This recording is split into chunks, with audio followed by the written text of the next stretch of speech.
In the round 12, the central meeting was between Fabiano Caruana and Anish Giri. Those were the players who were the second and the third place in the tournament, right behind the leader Jan Nepomniachtchi. Giri was half a point behind the Russian and Caruana full points, so basically Caruana had to win if he wanted to have realistic chances to succeed in the tournament. And he was playing with white pieces, Giri was with black. And it was Sicilian defense in which Giri has played second move e6. In the two previous games in the tournament, he has played knight c6, and then it was the Svestnikov Sicilian. But this move further is actually very tricky, because the point is that after white goes for the main Sicilian, now after knight c6, the best moves for white are knight to b5, and here the game usually transposes to the Svestnikov, but after bishop f4, e5, bishop g5, this is one of the main lines. But the point is that in general, Caruana is playing in this position when the bishop is on c1, knight d5. So with this move order, e6, black didn't allow Caruana to jump knight d5, and he had to go into this line if he wants. The other option for white here is knight takes c6 and then to play e5.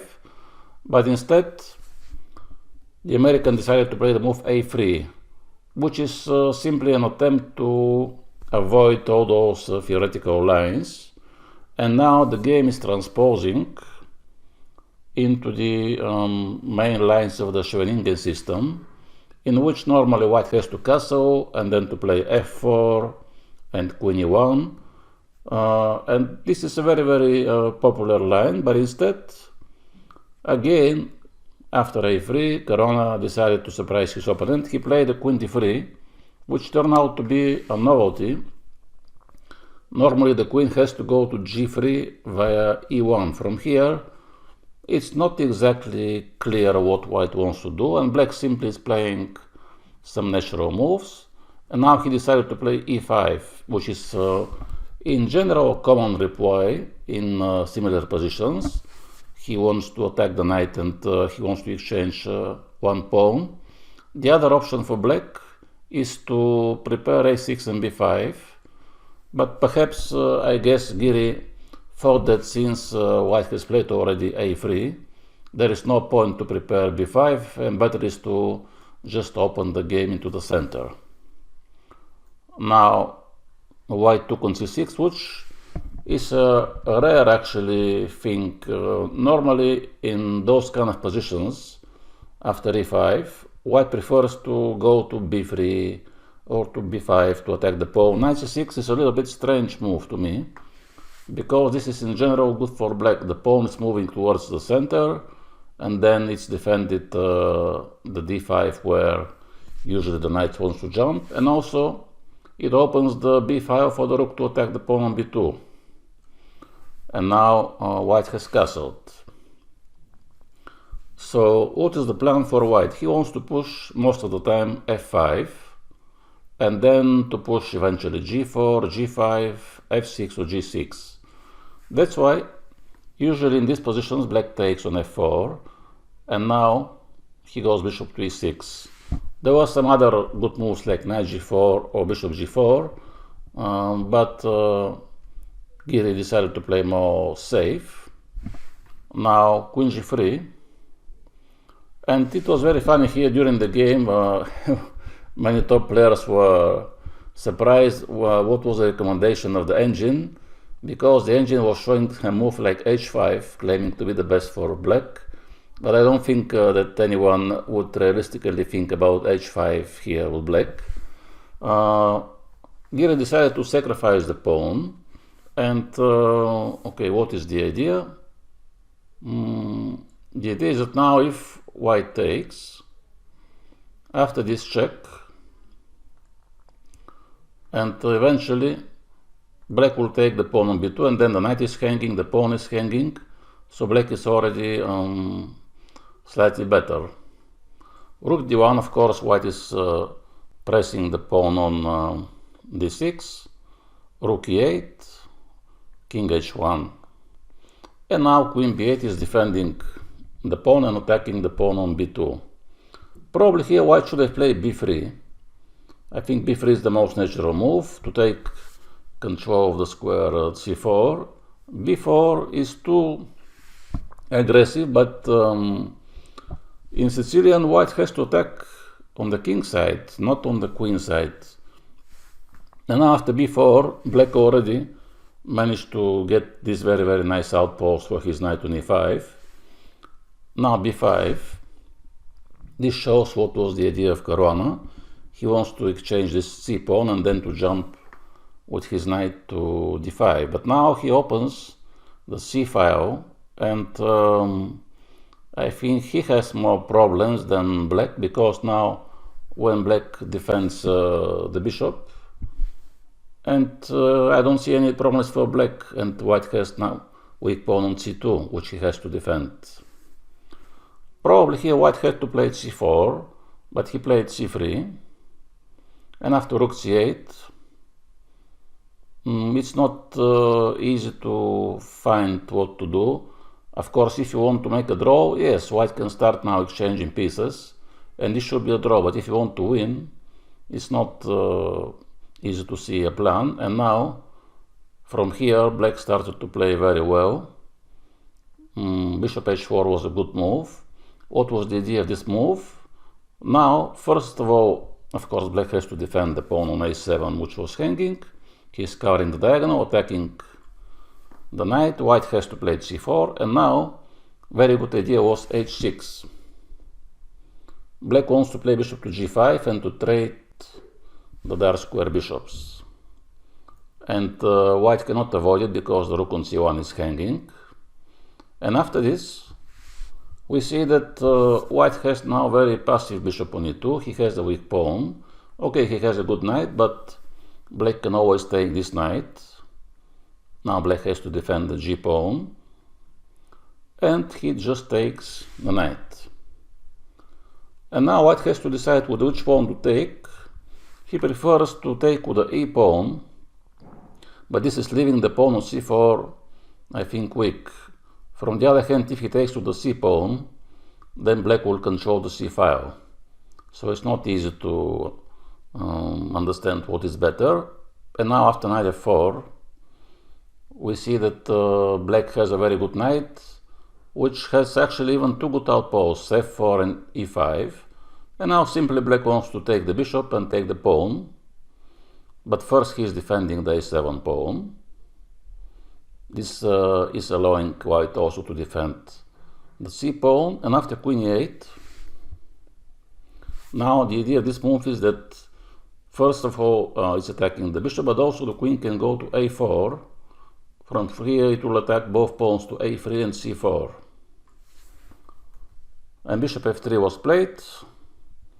And now black just took the pawn because he saw that after queen a7, he has rook a4, which is attacking the queen and the pawn on a3. And it was one of the decisive moments in the games. Here Caruana should have played queen c7, and then probably he saw that queen d6, which seems like a good move, is actually losing because black has this excellent idea, rook takes f3, and after pawn takes queen e2, white cannot defend both g2 and f3. But he could have played here h4 to make some space for the king, and after this, if black takes queen d6, would be a double attack on the rook and on the knight. And black still has advantage, but at least white had a good chances to escape. After queen f2, black now took the pawn, and he is a pawn up, and the problem is also that the pawn on d5 is very weak, and white don't have any counterplay. He cannot attack anything. He decided to make an active move, which turned out to be a big mistake, because this only has exposed actually his king, rather to do something active. And now after rook a8, the h file is open, around the time control here, Giri has made this interesting move rook a2. Of course, if queen takes, then queen h4, this was the idea, and black wins the bishop. But Caruana has found, okay, very good idea, rook b1.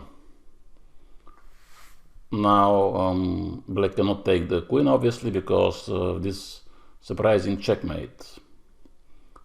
So he went back to a8 to defend, and white also went back, and after f5 the game was decided very quickly, because now black wants to open down the h-file, and here after knight g2 it was game over, and Giri won this game and moved to a very good position in the tournament, but he's still second, by the way, because in the other game between Wang Hao and the tournament leader Jan Nepomniachtchi, it was very strange opening. First of all, in Petrov defense, white has played not d4 but d3, then he plays d4, which is leading to completely equal position, and now after queen e2,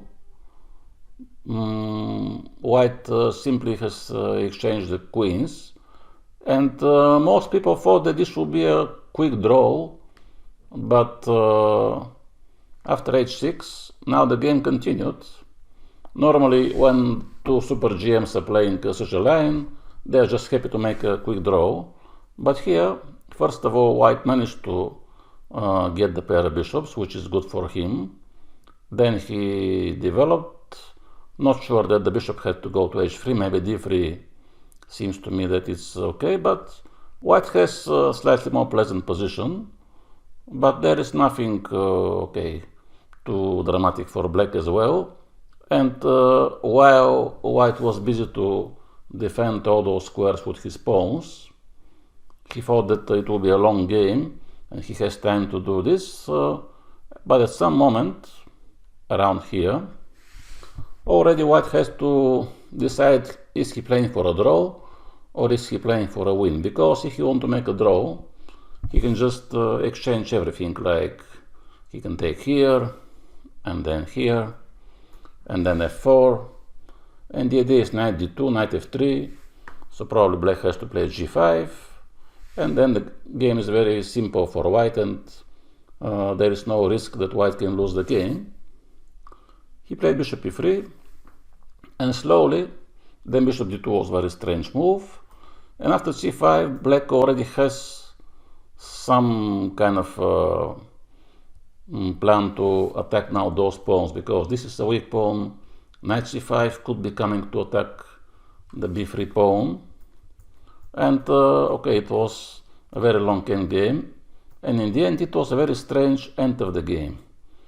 In this moment the game is completely equal. White simply has to play king f2, knight d2, and it should be a draw. He played rook e7, and this was the beginning of the end for white, although still the game is close to equal, of course, but around here white managed to take this pawn, and it seems that it should be easy draw, but still black has more active position, and okay, after a few moves black managed to win one pawn, and here after knight g3, rook a3, until everybody was trying to understand now, can white defend this position? Surprisingly, white has resigned, which was a very strange decision. Yes, he is a pawn down, much worse position, but I think he had chances to make a draw, and many other strong players also thought the same, so this is a little bit strange. In the game between Dean Clearen and Alexander Grishuk, it was Queen's Gambit, where white has chose a very calm line, where he was trying to close everything, and there was nothing too spectacular for a long time. This is a very well-known theoretical line, where now black managed to exchange this bishop. This is very good from black's point of view, because he was otherwise very passive, and this line is leading to an equal game. So there was a lot of maneuvering here, and now black, with this idea of rook a7, rook a8, he took control of the a file, because now he wants to take, and after pawn takes, the rook is hanging. White decided to give the file, and although black has control of the a file, white is controlling the things in the center. So it was a game in which black was simply waiting for a long time, and around move 40 they have reached this position, where now after rook a3, surprisingly it turns out here that even if black has active queen, the knight on e5 is attacking the pawn on c6, and probably he had to play queen a6 or queen a8 simply to defend. But black took on e5, and now he was expecting maybe f takes e5, but after d takes e5, knight e2, the other knight wants to go to d4, and again black has to defend. But now the problem is that if you defend this pawn with the knight, after knight d4, white has already f5 and g5. So black decided to play something active, but he simply went into the bad position, and now he was forced to resign. So it was somehow quick defeat after all this maneuvering. Only for a couple of moves black got into a losing position. And to the other game between Maxim Vassiliograf and Kirill Alexeyenko, in the Caro-Kann, white has chosen a very rare system with f3. And black now usually takes, like he did in the game, and plays e5. And now after bishop g4, which is the main line, most of the time people play bishop c4. But the Frenchman has played c3, and it turns out that his opponent didn't know now this line, and he was not sure what to do. Now black has to play knight d7. This is the best move, but he played seemingly the normal move, knight f6. But now after bishop c4, already white wants to play queen to b3, he wants to capture sometimes on e5, and black decided to defend everything, the b7, the f7, the e5, but this was not the best move, because now simply after this pawn takes, black is forced to take the knight. Now he's forced to take on e5, and maybe he thought that this is okay for him, but after bishop f4, unfortunately he cannot take the pawn, because in this case after knight d2, his king suddenly is still in the center. If knight takes, king takes, and then rook e1 check is very unpleasant. And if here, white can castle here, and then after rook e1 check, it's not clear what black has to do to defend his king. And then he had to move the queen away, and white had already two bishops and better development, much better position. Now with rook g1, white is preparing g4, so this is forcing black to take on f3. Now he has to defend, and after knight c4, white has already big advantage, because he has two very active bishops, he's controlling the d file, and black decided to play the move first b5 and then knight d7. The idea is, of course, knight c5, and if he can do this and then knight e6, he could almost equalize, but the problem of this move is that this is a pawn sacrifice. And after the game, the Frenchman said that this was a good idea from Alexeyenko to sacrifice the pawn, because now he wants to play rook f8 and to attack the bishop and the pawn on f3. So white has to go there. And then in this endgame, of course, white has extra pawn, but black has a good counterplay, because rook f8 is coming, and white has to defend the f pawn. He played f4, and now black is simply waiting to see how white will improve his position. And he pushed the pawns, and here black should have played bishop f6, but he played rook d7, and this allowed white to exchange the rooks. Probably black thought that this should be safe for him, because it seems like some kind of fortress, but now white managed to improve his king. Now h5 in order to attack, because otherwise f5 was the idea of white, to push the pawn. And here white has found very good idea, bishop h4, and now black was forced to go to d6, because otherwise if he goes to g7, white could play bishop d8, bishop b6, and then he wants to attack those pawns. But after e5, the king goes with the tempo to e4, which was very important, because if you allow black to play king f5, then already probably it will be a draw.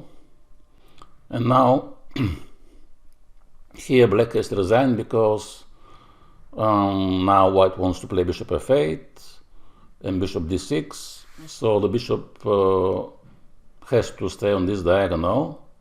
But then there will be a Zugzwang, because when you go to a7, the idea is bishop f8, bishop d6, and when the bishop goes here, bishop c7, and after king d7, king d5, king e6, king f7, white simply wants to take those pawns, and he could sacrifice the bishop. So here black has resigned.